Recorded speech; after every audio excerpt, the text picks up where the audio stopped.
So last week I said you can meditate. That was my big, most important point.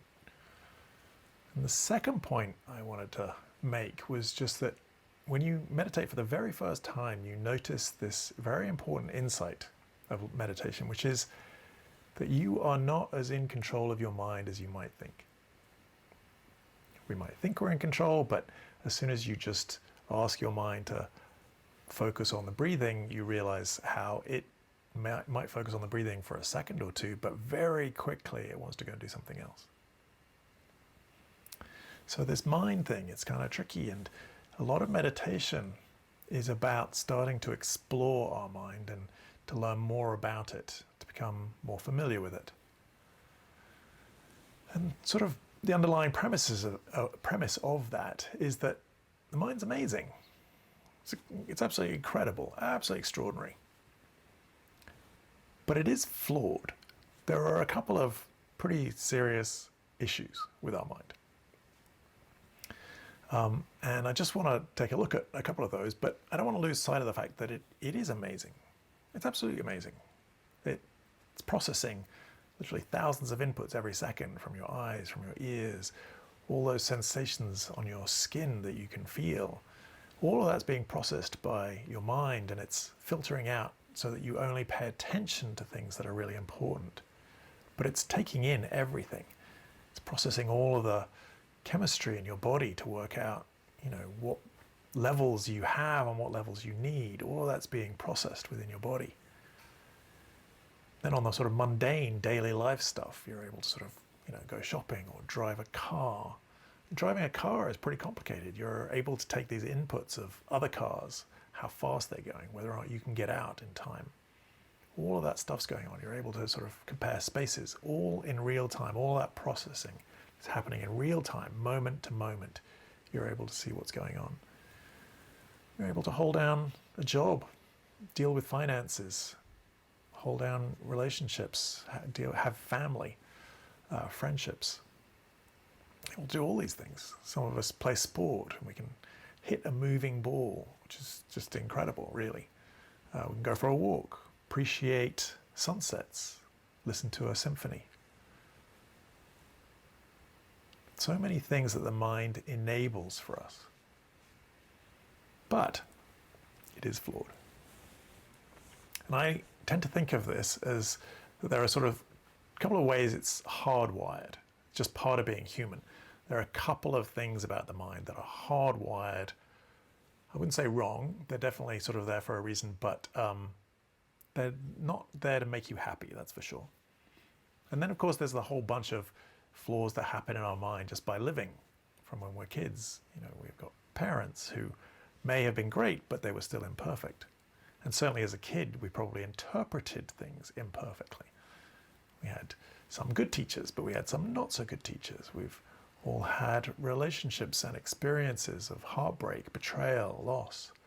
All of these things have impacted some of our wiring. And some of that has been good. Some of it helps us in our decision making, in our evaluation, in our experience and wisdom. But some of it's not so good. And in meditation, one of the things we're starting to do is to be able to see these things, to become more aware of our own mind. A couple of the ways I think it's hardwired badly. I think it's really helpful to see that this is just a hardwiring issue. It's just part of being human. It's not that you're a bad person or something. It's just how it is. And I find it helpful to think of these in sort of terms of evolution. Just think about how human beings evolved over hundreds of thousands of years. And if you think about our early ancestors, this isn't obviously quite how it happened, but you'll get my point. I like to think there were maybe two types of early humans. One were these very sort of happy-go-lucky, optimistic people. They generally were content. They mostly saw the world as it was. And so if they're walking along and they hear a rustle in the grass, they figured it's probably nothing. Because 99 times out of 100, it is nothing. Then there was another group of people, another group of early humans. These were wary and paranoid and always looking for what was wrong and scared. And the smallest rustle in the grass, and that would have them absolutely terrified. They would be convinced that it was a danger. And the thing is that 99 times out of 100, it's not. There's no threat. It's not a problem. But one in whatever, let's say 1 in 100, it is a snake or it is a tiger that's trying to kill you. And so 1 in 100, the happy-go-lucky, optimistic people who are always looking on the bright side, I'm afraid they got eaten. Whereas the wary and the paranoid, they survived because they were always looking at everything as a threat. So we are descended from these very wary, paranoid people who always looked at everything in terms of what could be wrong. Is it wrong? Could it go wrong? And so we are hardwired towards looking for threats. And I can give you a trivial example of that, which is, for example, let's just say you bought a new outfit and you were going out. If we can remember that long ago when we used to go out and meet people and things like that. But anyway, let's just say hypothetically you can remember when we used to go out and meet people. And so you bought a new outfit and you go out and you're pretty pleased with your new outfit. And the first 9 people you see, they sort of say, hey, great outfit, like it. And you're like feeling pretty good about yourself. And you're like, oh, that's great. And then one friend of yours just sort of looks at it and just tilts their head and says, huh, that was a bold choice. And you're not going to focus on the 9 people who said it was great. You're going to focus on the one person who sort of said, huh, bold choice. And they didn't say it was bad. But we are wired to focus on what is potentially wrong, what is wrong and what is potentially wrong. And then we add to that by also obsessing over what has already gone wrong. So we look back at things and we obsess about what went wrong instead of what went right. And it's just how we're wired. I'll give you another example from my life. And I was giving this talk actually at a bank in New York. And there were hundreds of people on the call. And afterwards, a friend of mine sort of who organized me to be the guest called me up and sort of said, oh, well, they got the feedback and it was like, oh, it was incredible. It was overwhelmingly positive. And I'm like feeling really good about myself. And he says, but there were some negative comments. And I'm like immediately obsessed about the negative comments. It doesn't matter that 94 people said or whatever said it was fantastic. I'm focused on who had a problem and what was wrong, who did I offend, who doesn't like me. Completely obsessed about that one thing. So I asked and he laughed. And it turns out it was because I'd used this story about evolution and because I think it's sort of helpful to understand that maybe there's a reason the mind is the way it is.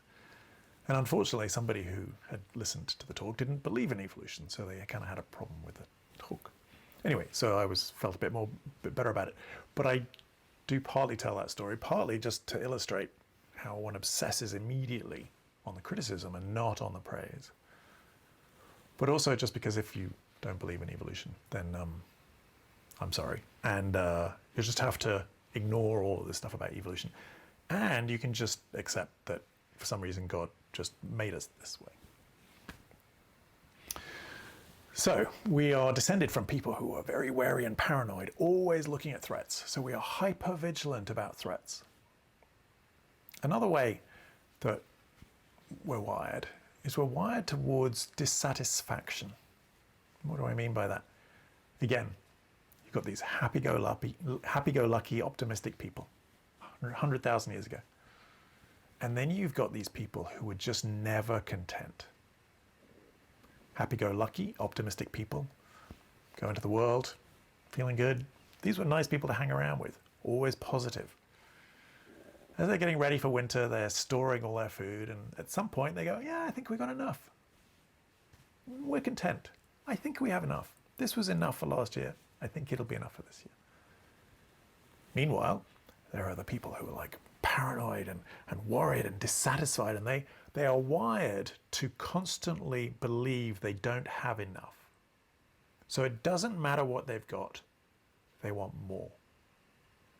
Always more.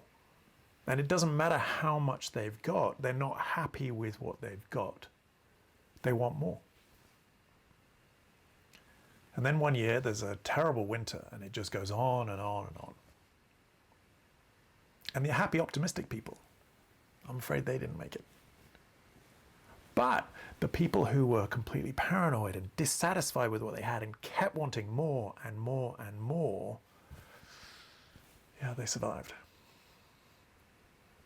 So it's a good habit of our mind to be dissatisfied with what we have. It's a great habit for survival. But being dissatisfied, constantly having this wiring in our head to not really appreciate what we have, but instead constantly be wanting more, that's great for survival. It's terrible for happiness. There's this enormous industry in the United States, and I'm sure it's true all over the world, but particularly in the United States, there's an incredible industry of storage. It used to be we used a garage. We had a one car or two car garage, and we would keep our car in the garage. But now we can't do that because we've got all this stuff in the garage. And now we've got so much stuff, we have to rent storage. This enormous industry, it's larger than Hollywood, of people just storing stuff because we've got too much stuff. And yet we keep buying more stuff. Why? Well, it's because we're wired to be dissatisfied with what we have and to constantly want more. And the wiring is really good. When you buy something new, you get this little dopamine rush. You get this little feeling of satisfaction. It feels good. You buy a new car and you're like, oh, that's great. Love this new car. So much better than the old car. It doesn't break down as much. It's more reliable. It smells great. And then at some point it gets a scratch, or you spill some coffee on it, or ketchup on the seat, or a French fry gets stuck under the passenger seat and the whole car starts to smell like a McDonald's deep fat fryer. Maybe that's just me, I don't know. Anyway, something happens and suddenly you're just not as in love with the car anymore. Or you get a new phone, cool phone, got all these cool new things, it's got more memory, it's got a cooler camera, all these stuff, great stuff. Then a few months later, they bring out a new phone and your neighbor gets the new phone. And you're like, oh, your phone's not as good as his phone. And a few months ago, your phone was the greatest invention in human history. But now there's a better one. We want it. And we are wired to want it. We are wired to be dissatisfied with what we have. You buy a new pair of shoes, you buy a handbag, and there's a thrill to getting those things. Then pretty soon it's just another pair of shoes and it's just another handbag. It's good for your survival, terrible for happiness. So there are these couple of ways that, and we're not restricted just to these two ways. There's faults in our wiring. But this hardwiring, I think it's helpful to notice that it's there. We are hardwired for survival, not for happiness. And I'm leaving alone all of the soft wiring stuff that happens from our parents and teachers and relationships and all that other stuff that can screw up our heads. Leave that for the psychotherapists and stuff. But if you can acknowledge and notice that, of course, we have this hard wiring for survival instead of happiness. If you take that single premise and then you combine that with what we discussed last week and what you've noticed in meditation, which is that you are not as in control of your mind as you might think. So if you're not that in control of it, and it's got some flaws in its wiring that make you miserable because you're always overly obsessed about what's wrong, and you're always dissatisfied, or you have this tendency towards dissatisfaction with what you have, and you can't control it, which means that often the mind is going to do that. It's going to obsess about these things. It's going to obsess about what's wrong, and it's going to be unhappy with what you have. And you don't have that control. So that makes you miserable on the one hand. On the second hand, it actually also makes you vulnerable. Because there are all these psychologists, influencers, persuaders, people in marketing, people on the television, on the news, newspapers, magazines, the internet. There are lots of people that know you have these two weaknesses in your wiring. You're constantly on the lookout for what's wrong, and you're dissatisfied with what you have. And they will prey on that. They'll prey on like, oh, let me get you something else to worry about. And on the news, if it bleeds, it leads. If they can scare you and create the sense of a threat, they know you're going to watch because we're wired for it. Marketers are going to try and, there's this whole science in marketing where they have to sort of make you feel the pain that you need these other things. And it's not that hard to make you think you need more stuff because we're wired to be dissatisfied with what we have and want more stuff. And if you're not aware of the fact that your mind works this way, A, it makes you miserable, and B, it makes you vulnerable. And this is where meditation really kicks in. It's because in meditation, we're starting to become more aware of our thoughts. So on the one hand, we're becoming aware of our mind and how it works, and so we can actually see where it's going. We can see what its patterns are. And we're also developing this skill of wherever you are focused, of starting to develop this skill of moving your focus somewhere else. In the meditation, we do this exercise where every time you notice your mind went somewhere, you then bring it back to the next breath.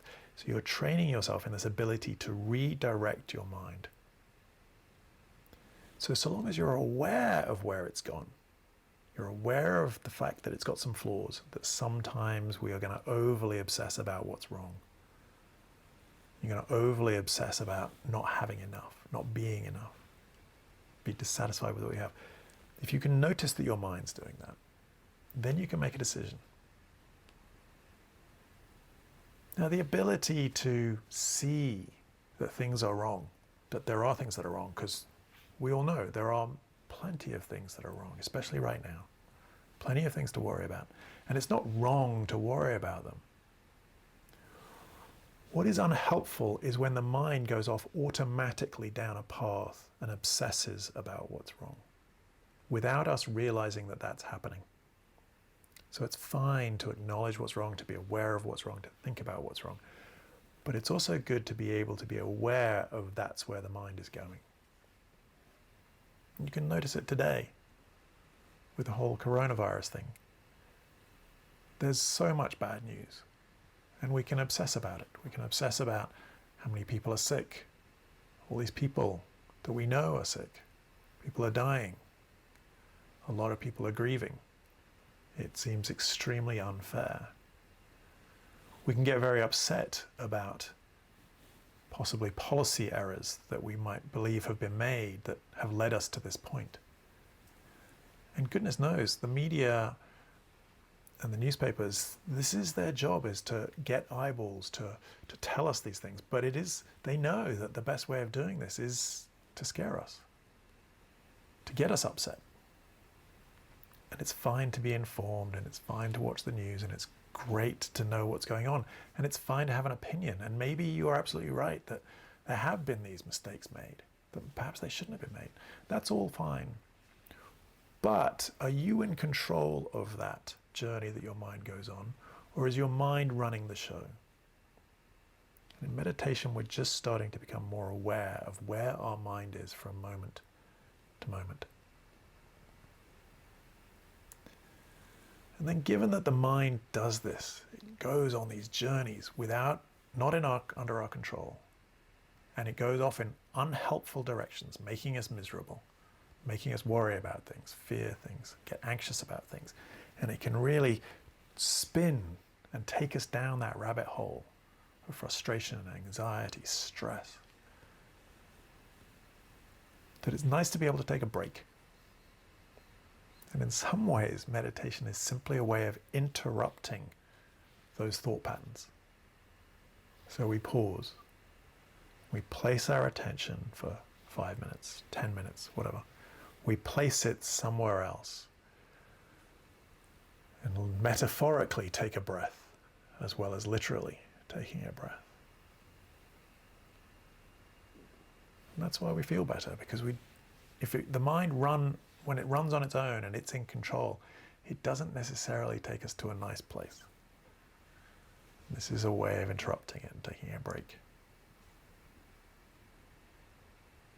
Now, it's not the only way of taking a break, but this is not all that meditation does either. So this is one of the things. This is one of the ways in which we can interrupt those patterns, as well as also training us in becoming more aware of where our mind is from moment to moment.